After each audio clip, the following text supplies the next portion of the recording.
Welcome to the Her Story Circle podcast, the podcast that brings you the extraordinary tales of everyday women who are changing the world. I'm your host, Gertrude Mache, and I'd like to acknowledge traditional custodians of the land on which we meet today. I also like to pay my respects to elders, past, present, and emerging. Every week, we dive into the lives, challenges, and triumphs of women from all four corners of the globe. We're here to inspire, enlighten, and connect, sharing stories that uplift and empower. So grab a cup of coffee, settle in, and join us as we explore the incredible journeys of women shaping our future. This is Her Story, where every woman's voice matters. Hello, everybody, and welcome back to the Her Story Circle. This is Gertrude Mache here in beautiful Melbourne, Australia. And today I am graced with the presence of yet another fascinating woman. Welcome, welcome, welcome to our tribe. Please tell everybody your full name, where you're based, and share your story with us today.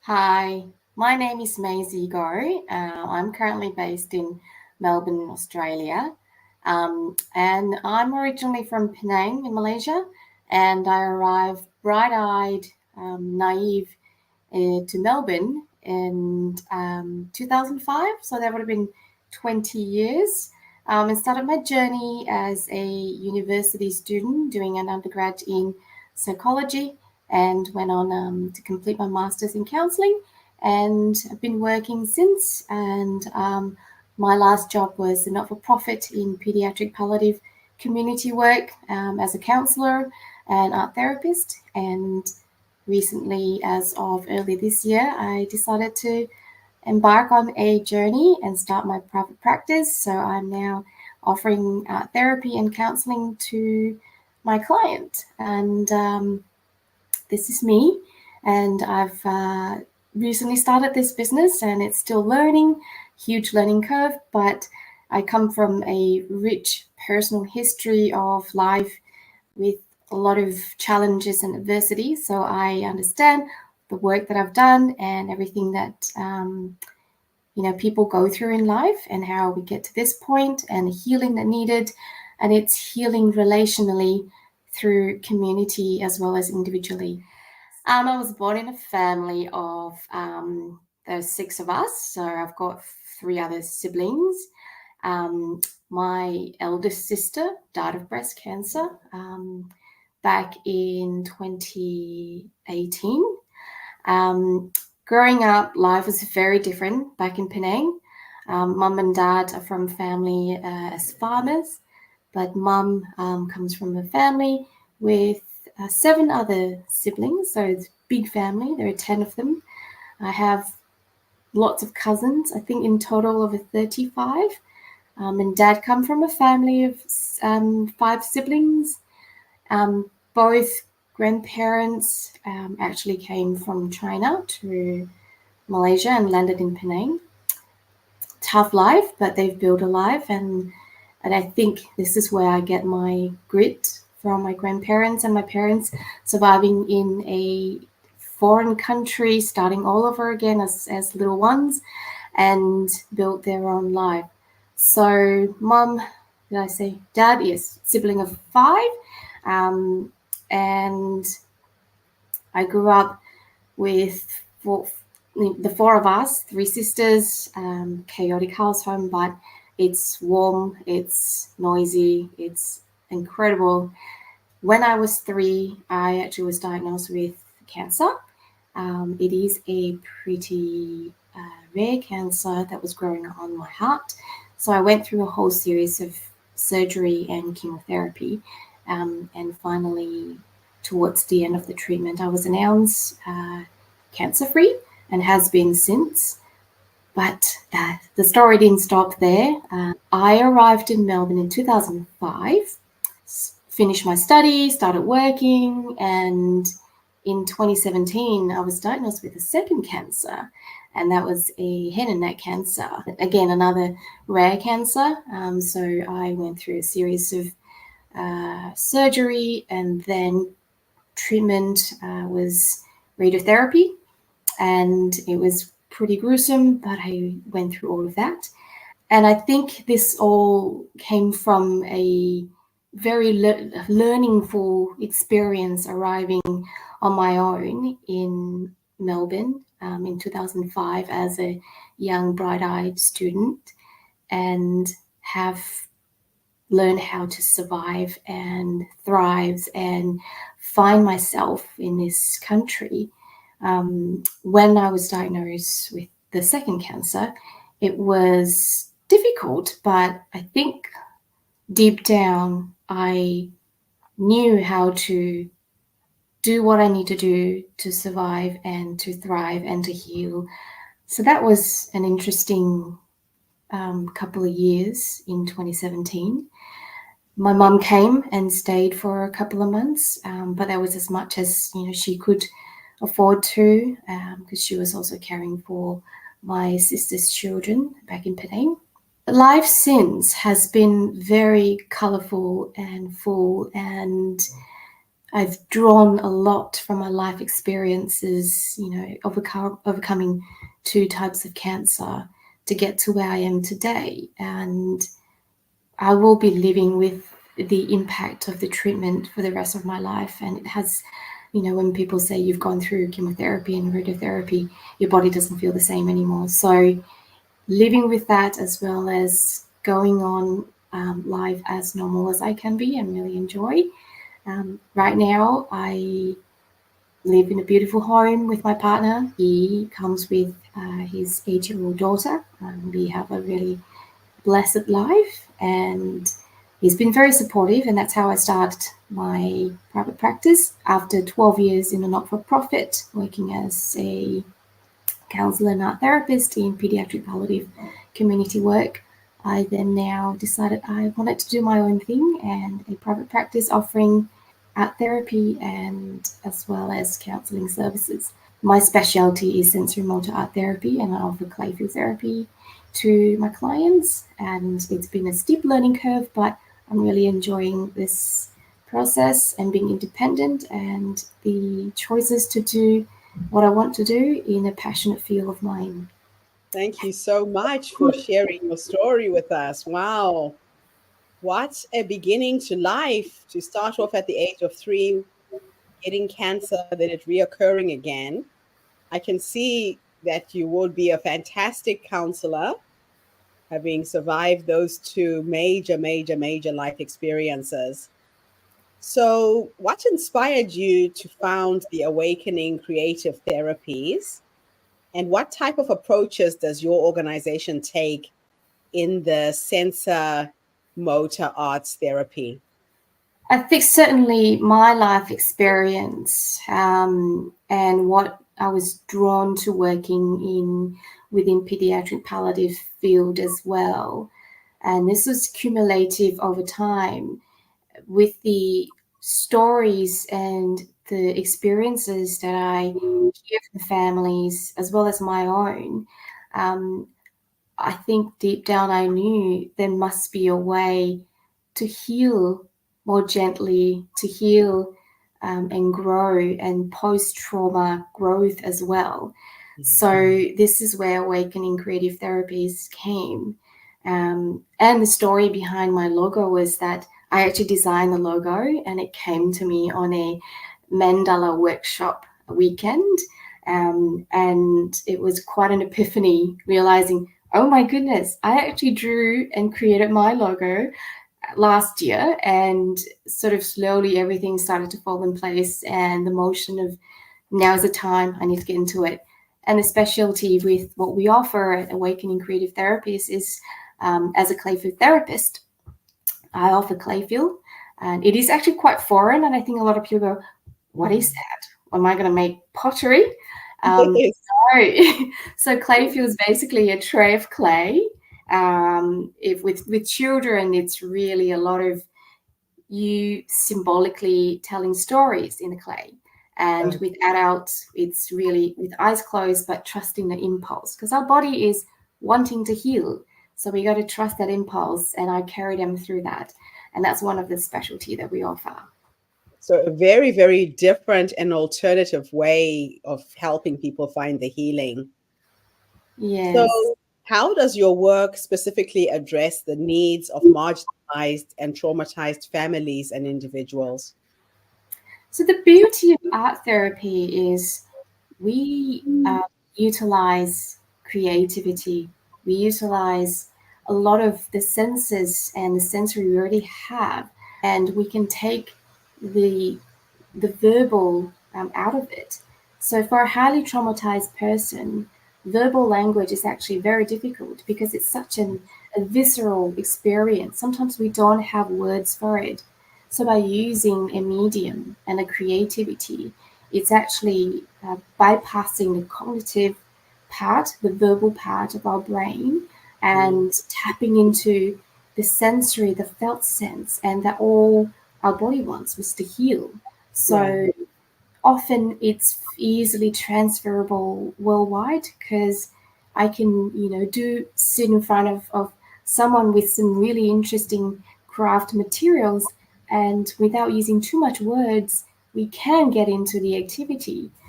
So language may not even be a barrier by that point.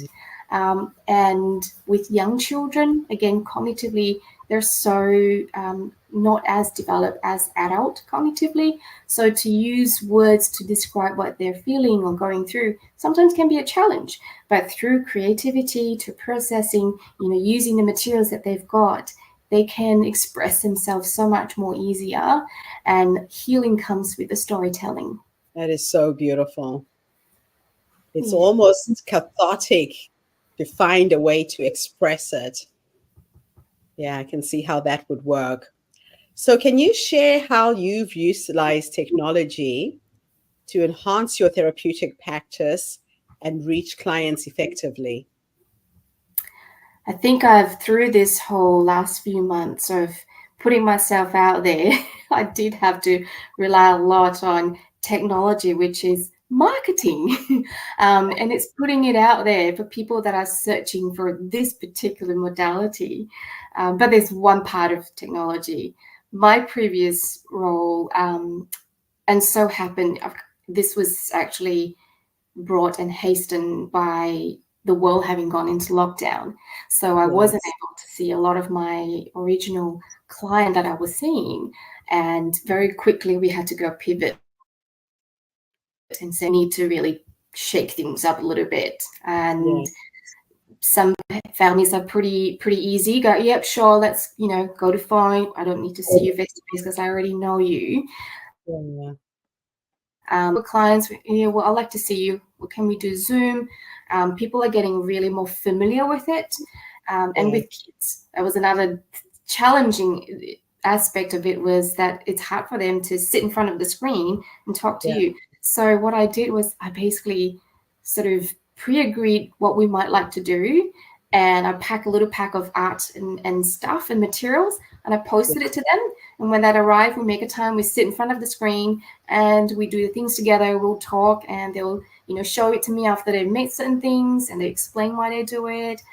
So through those online, we were able to continue to offer services and support to much needed client. So, what goes into creating and designing innovative therapeutic programs, and how do you tailor these to the different groups and individuals? Yeah, so a lot of that really depends on what the client is bringing and where they're at, what are the most presenting concerning issues. So I'll definitely sit down with them and do a bit of an assessment, sort of talk through what's been happening, what are your goals and what are your aims? Is there anything in particular? And if it's like, for example, if it's a group of children with similar dynamics and similar stories, for example, my previous work, it was a pediatric palliative. There's a lot of siblings out there that were struggling, having brother or sister that's either Yeah. really unwell and in hospital all the time, or had lost their brother or sister to whatever medical condition that they have. And because of the similarity that they're in, I was able to develop a program that suits those particular cohort of siblings or whatever story that they give me and what they want to work on. So every client I see, there is no one size fits all. It's really very individual. It's through consultation, it's through assessment, it's through working out what do they want to work on and what do they want to achieve and what areas in their life they want to be thriving and, you know, be leaders of themselves and whatever that they do. So very individualized. I love that. So you really tailor it for each experience. So how do you approach the different types of trauma that you specialize in, such as developmental, medical, and childhood trauma? Childhood trauma, it's I would say development and childhood is kind of a bit along the line of that, you know, growth of a child. But a medical trauma is quite different. And I think that's where everything just suddenly become life stop at that point if they had a diagnosis in a family or if they themselves are the one with the diagnosis. And of course, we're then looking at a slightly different, then there's a medical aspect involved. Yes. Developmental trauma, child trauma, yes, there are also things that, you know, throughout their life stages, they experience certain things or certain events. But with medical trauma, you know, there is something that you're dealing with. And it's probably a bit more direct because you've got the diagnosis to work with. I wouldn't say they're hugely different in any way that I would handle the care and the support for the process might be different in some ways for some of those clients. So can you explain sensory motor arts therapy and how it differs from the traditional therapy methods? Sensory motor art therapy is a very sensory based. It's the education of the sense. There's a lot of nerves all around our sensory, like touch, you know, feel, smell, and motor functioning is that, you know, that movement, the skeletal and the muscle. So in terms of clay field and guided drawing, we do a lot of that bilateral processing. So what we put out there is sort of bilaterally to our body, and that's we kind of work on individual parts and what needs healing. So I always say it's the education of the senses when it comes to sensory motor art therapy. I think in some ways I'm not trained to interpret someone's art piece. Right. I always say to the clients, it's not the end piece that we're looking at, it's the process as we're doing the creative, expressive art that matters. So it's the journey as we're doing it. It's not about the piece of the art at the end, it's the journey. What are some of the biggest challenges that you face in your work, and how do you overcome them? I think sometimes it is hard when you know their story, and for me, I find it really tough and challenging when I know so, you know, so in depth of the pain and the suffering. But those process can't be hurried. It has to have it's taken its time and its course to heal. And every time, you know, I see some of the clients going week by week and the pain is still intense, I can't hurry along that.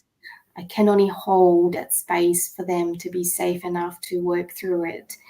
The tough, challenging part for me is that sometimes I see the journey takes its toll and its time, but nobody can hurry that along.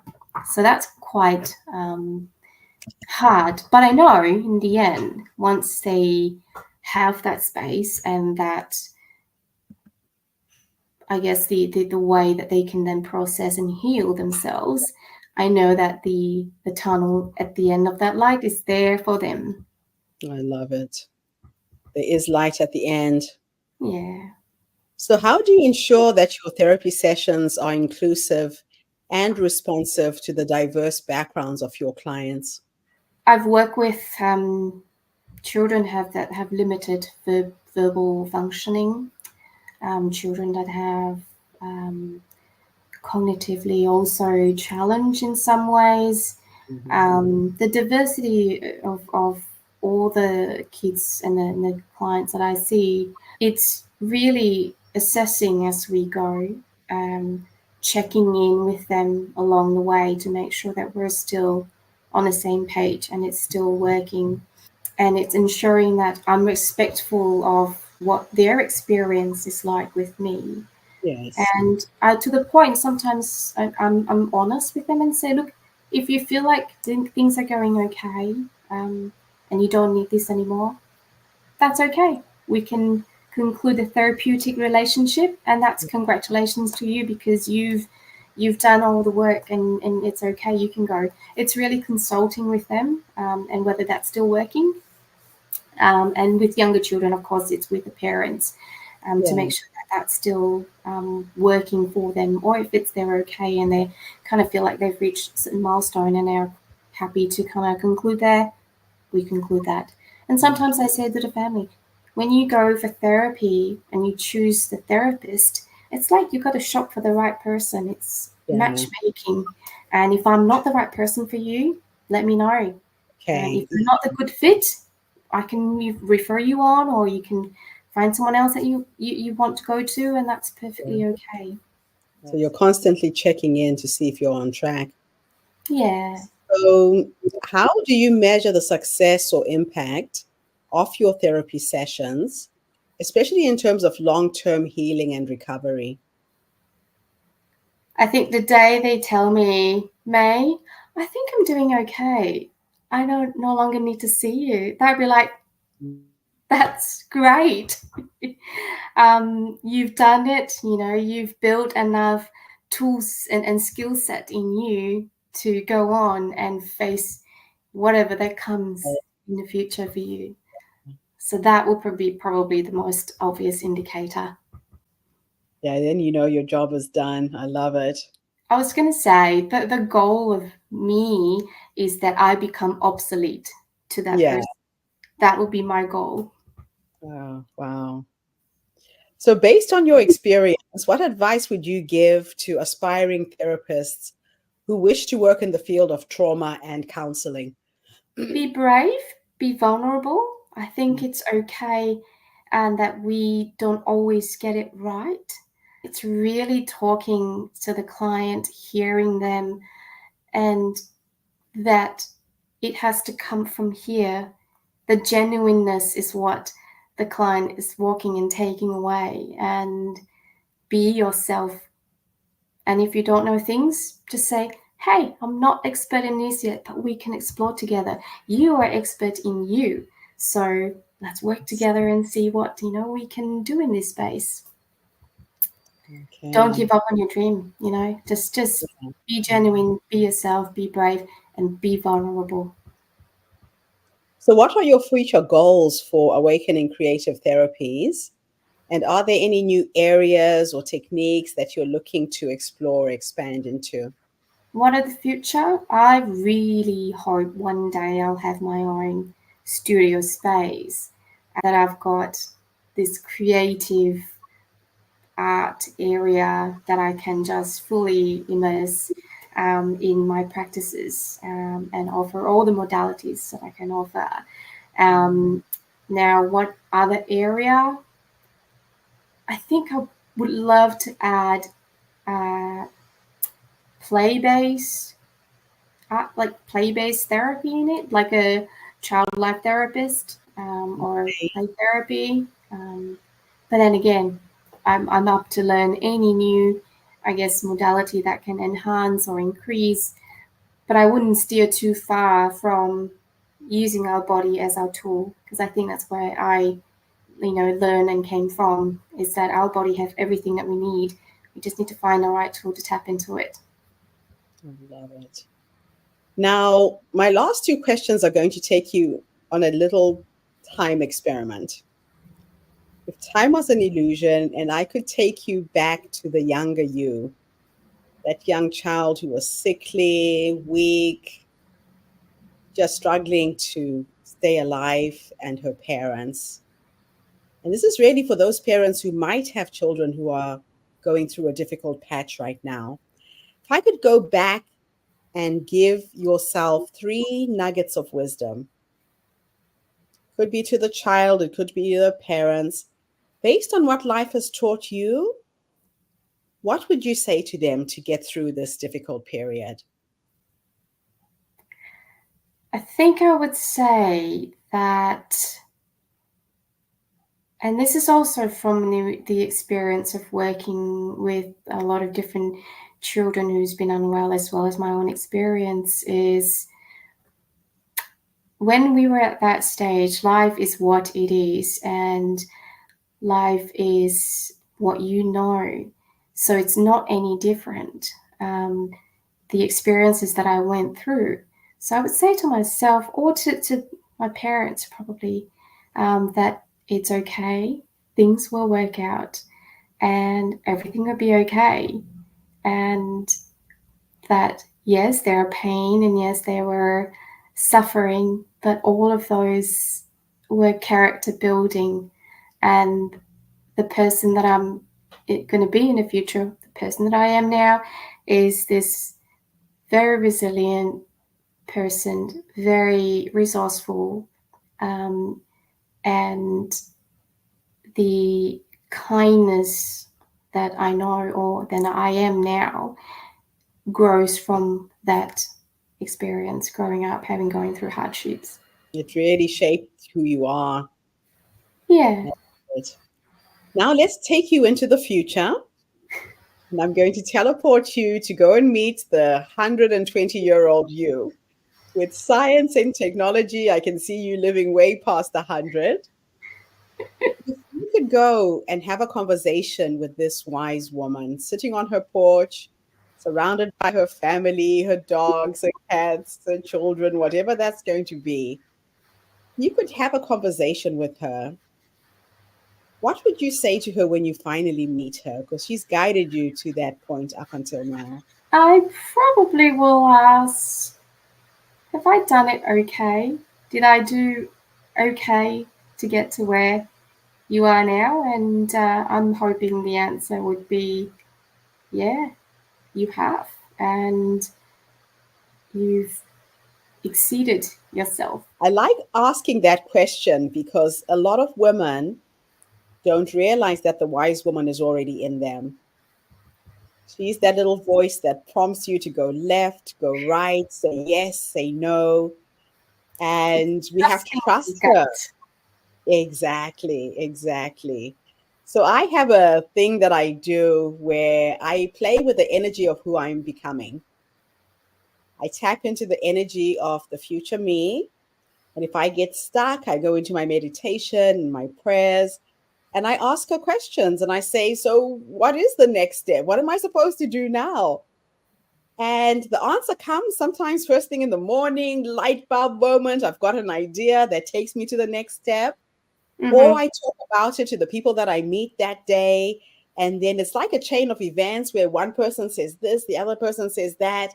But by the end of the day, I've got it kind of all figured out.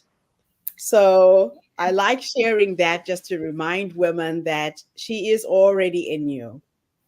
That is That, beautiful.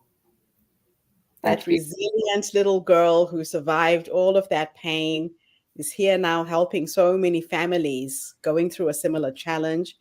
It wasn't for no reason. My grandmother used to say that the universe will never give you challenges that you can't overcome. And if you overcome them, you become a teacher, you help. So thank you for your work, May. Absolutely amazing to have It's met you. my pleasure. And thank you for having me. It's very cathartic to kind of retell your life story and why is my life story where I am today. It's actually quite cathartic to recall those major events. So thank you. It's a pleasure. Because sometimes we don't remember how far we've come, right? Yeah. It's Yep. good to look back. It's good to look back. Thank you so much, Mei. And thank you to everybody who's tuned in today. The Her Story Circle is a platform that brings you stories and voices of women all over the world. We share our stories to uplift you, energize you, motivate you, and empower you. So tune in again tomorrow when I interview yet another amazing guest. In the meantime, have a fantastic day, morning, or evening, wherever you are in the world. And Mei, thanks again for the interview. No worries. Thank you. Bye for now, everybody. Thank you for tuning into the Her Story Circle podcast. I hope today's story has inspired you to believe in the power of our stories and the difference you can make in the world when you use your voice. I'm Gertrude Mache, and it's been an honor to share this space with you, where voices from all walks of life come together to weave a rich tapestry of diverse perspectives. Don't forget to subscribe, rate, and review our podcast to help us share these stories with more listeners. Follow us on social media by looking for the Her Story Circle podcast for more updates. And join us tomorrow for another episode filled with courage, resilience, and empowerment. Remember, your story matters, and together we're building a stronger, more inclusive world. Until next time, keep making her story.